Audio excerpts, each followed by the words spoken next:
So one thing that's important to us is ensuring that our OPSEC and our signer configuration works as we expect.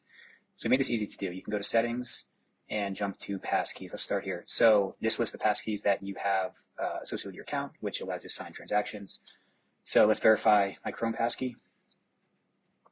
Cool. Okay, so that just like presented a challenge. I don't have to sign on-chain message, but it does prove that I have the private key to the public key, which is the signer. And we can do the same thing for iCloud. Cool. Okay, so those two things are good to go. Now let's jump over to recovery and make sure that we have this signer as well.